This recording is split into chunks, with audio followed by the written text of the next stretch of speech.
Lara Trump has clarified that Karoline Leavitt won't be taking much maternity leave, which is helpful. Let's set some expectations here. Karoline Leavitt is a machine. She's incredible, and she's going nowhere. For the people, I've seen some stories out there, Lisa, people saying, who's next in line? Nobody's next in line. It's Karoline. She can do everything. She did this, by the way, during the Trump campaign. Leavitt, the 28-year-old White House press secretary who's married to a 60-year-old real estate developer, announced she's expecting a baby girl in May. Her son was born in July 2024, which means she'll have 2 children under 2 while serving as the youngest, least qualified White House press secretary in history.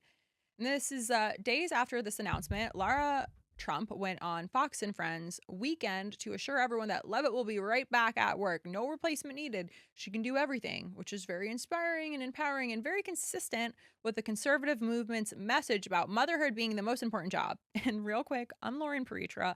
If watching wealthy women tell other women to skip maternity leave while simultaneously preaching that motherhood is the sacred thing that makes you want to just keep birthing, and you just want to scream, hit subscribe. Because unlike Lara Trump, who has generational wealth and a full staff to cushion her life choices, I'm just one person documenting all this chaos in real time. So help me out. Let's be clear about what's happening here. This is the same political movement that tells women that their primary purpose in life is motherhood and birthing. We begin with her role as not press secretary, but mom to her beautiful 8-month baby boy, Nico. Have a look. It's certainly challenging. There's no doubt about it. I think every working mother understands the demands, and no matter where you are or what you're doing, there is a sense of guilt. You feel like when you're with your baby, you should be focused on your job, and when you're at your job, you want to be with your baby. So there's always that pull, but just being present in the moment and prioritizing time, saying no when you have to say no to take care of your family is something I've had to learn the hard way.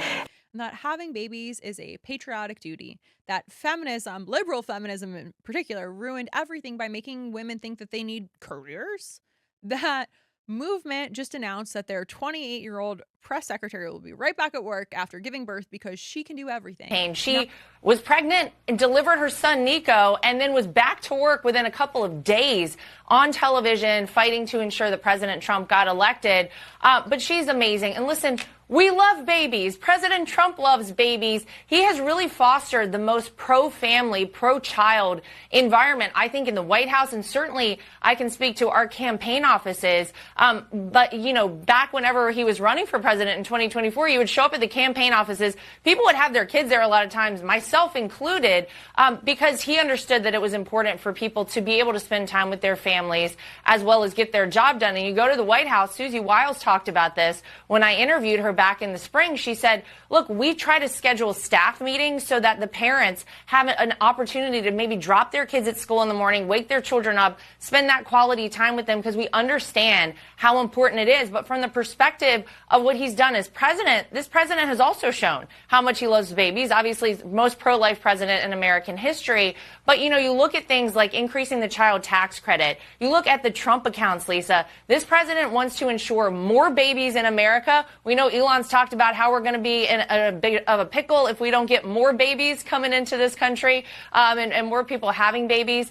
And he's certainly shown it with his policies. He wants safety and security for every child all around this country, no matter where you're growing up. He wants to give them a leg up for their, you know, for their future with these Trump accounts. And I think this is great news. We love to see it. And I'll tell you what, we're all going to be watching as Karoline Leavitt absolutely schools the fake news media while she's probably 8 and 9 months pregnant coming up. She's incredible. And congrats to Karoline. Well, not she deserves time to recover from birthing a human, not new mothers need support, not maybe we should have policies that actually help families. Just she can do everything. She'll get back to work. Oddly specific messaging for a movement that continues to claim they value traditional motherhood.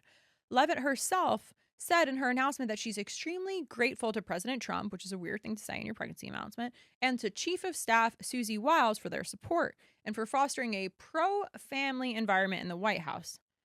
Pro-family environment. Interesting phrase. Let's examine what this phrase means in practice. A pro-family environment where you announce your pregnancy and days later the president's daughter-in-law goes on television to claim or clarify that you'll be right back at work right away. A pro-family environment in an administration that opposes paid family leave, a pro-family environment where she can do everything, just as is just presented as empowerment rather than exploitation. This is very supportive, very pro-family.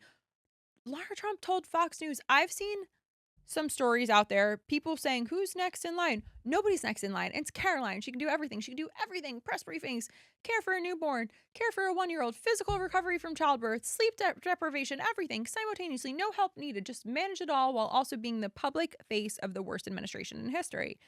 Super reasonable expectations for somebody who will have 2 children under 2. Here's what's interesting. Lara Trump can say this because she's never had to choose between a paycheck and recovery time.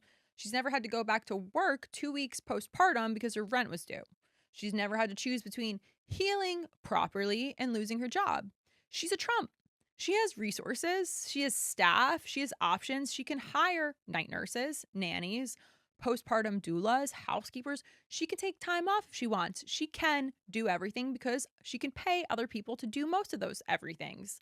But Karoline Leavitt, she gets to do everything the old-fashioned way by actually doing it while also being married, 28 years old, to a 60-year-old real estate developer who owns a portfolio of rental properties across New Hampshire and Massachusetts. And in the meantime, you've got married, had a baby. Yeah. Tell us about your husband. Sure. And how you met, and also the fact he's, I think, 32 years older than you, which is unusual. But it is. But you're a very mature person, so probably could you not find boys your own age who were as mature? Honestly, no. If you want to know the truth, but. No, he is amazing. And we met during my congressional campaign. A friend of mine who owns a restaurant is also a mutual friend of my husband's. And he invited my husband to my event at his restaurant, and we met, and we were acquainted as friends for quite some time. But then, of course, we fell in love. And here we are today. We're married with a beautiful baby. And he is just an amazing guy. He's very introverted, unlike me. Oh, really? Yes. Yeah. He stays behind the scenes. He's not on social media. He's very private. He's a self-made which man. I respect. And he's a self-made man. Yeah. He has like you, really. Successful real estate business back home. And, he's built his career. And so he's in a place where he can support me in mine. And so he's an incredibly hands-on father. He and my son are just the best of friends. And caring for a 1-year-old and serving as the public face of the worst administration ever that continues to oppose paid family leave. The policy alignment is just remarkable. Let's talk about Leavitt's husband for a second, since he factors into this pro-family narrative. So Nicholas Riccio is 60 years old. He's 32 years older than his wife. He's older than her than she's been on this planet. He is a successful real estate developer who owns more than a dozen rental properties, 15 buildings with 70 living units by 2005, and now spanning from Boston to New Hampshire's White Mountains. So Leavitt has resources most women don't. She's married to a wealthy man who, according to her, provides stability and is her greatest supporter. She has access to capital, property income, and financial security that make it possible to have 2 children under 2 while working one of the most demanding jobs in politics, lying to people every day. And yet the narrative is still she can do everything, not she has the resources to make this possible, not she has the help that most women can't even dream of. Just she's exceptional, she's capable, she can do it all. Very mediocre framing for somebody who's married to a landlord, 32 years her senior. Here's the thing about these pro-baby, pro-natalist movement people like Lara Trump and what they represent. It's very invested in women having babies, very concerned about birth rates, and they're very worried about the future of Western civilization if women don't start babying it up. But it's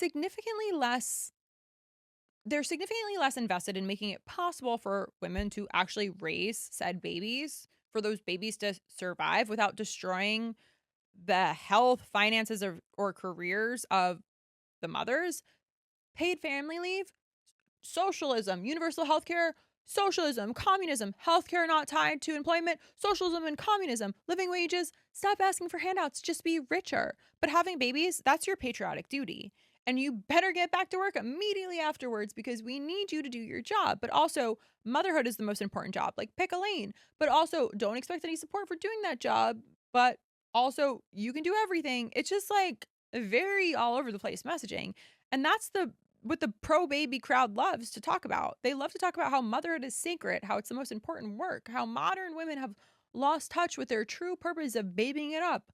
Leavitt herself said motherhood is the closest thing to heaven on earth. And then when somebody actually has a baby, the message is, great, now get back to work. No time off, no support, just do it. Just do everything because you can, because you need to, because policies that would actually help you out are socialism. It's almost the point, like, they don't actually value motherhood. It's compelling women to have babies while maintaining a system that extracts maximum labor from them regardless of their circumstances. But that would be cynical. Let's talk about who gets to do everything and who doesn't. Lara Trump can do everything because she has the resources. She can hire nannies, night nurses, postpartum doulas, housekeepers, meal services. She can pay people to handle everything so she can focus on whatever she freaking wants to. Karoline Leavitt gets to do everything too because in her case, she has some advantages most working mothers don't. She's married to a wealthy real estate developer. She has access to resources. She's going to have help. But the working women in retail who's due back at Target in 2 weeks postpartum, she gets to do everything by actually doing everything alone. No nanny, no night nurses, no wealthy husband, no rental property income, no choice.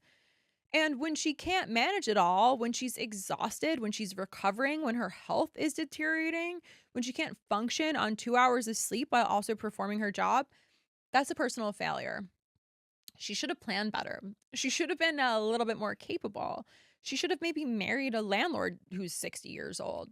The class divide here is subtle, and by which I mean it's not fucking subtle at all, because the wealthy women pushing pro-babyism aren't living it. They're not the ones going back to work 2 weeks postpartum because they can't afford not to. They're not the ones pumping in bathroom stalls between shifts. They're not the ones trying to function on 2 hours of sleep while also being responsible for very complex tasks with no support system. They have help. They have options. They have the luxury of choice. And then they turn around and tell their women without their resources, that they should just baby it up and not expect any systemic support because that would be government overreach. Just do everything like Karoline does, except without the wealthy real estate 60-year-old husband or the rental property income or the financial security or the resources. Super inspiring. The conservative movement's position on maternity leave is instructive. They oppose mandated paid leave. They call it socialism. They say the market should decide. They say it's not the government's role. They say families should just figure it out.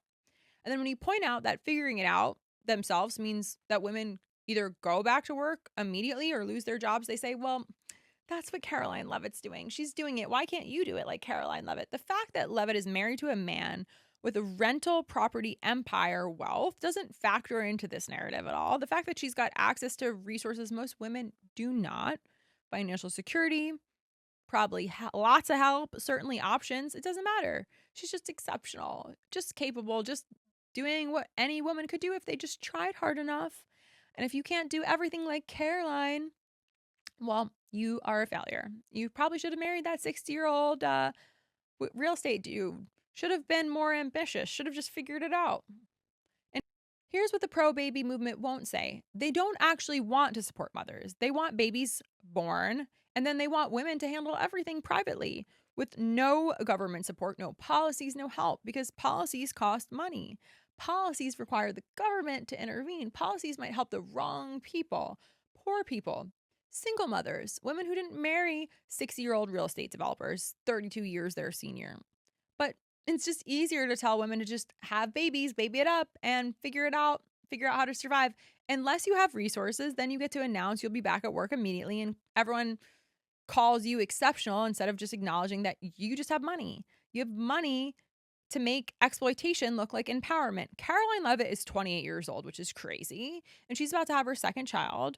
She has a 1-year-old at home, and she's married to, again, can't say this enough, a 60-year-old landlord, which is its own conversation about power dynamics and resources. And she's being told publicly by the president's daughter-in-law that she'll be right back at work because she can do everything. Not she deserves support, not we'll make sure she has what she needs, not new mothers with toddlers need time, just she can do everything, get back to work. The job is more important than recovery. The optics are more important than health. The message is more important than the reality, and the message is clear. Have babies.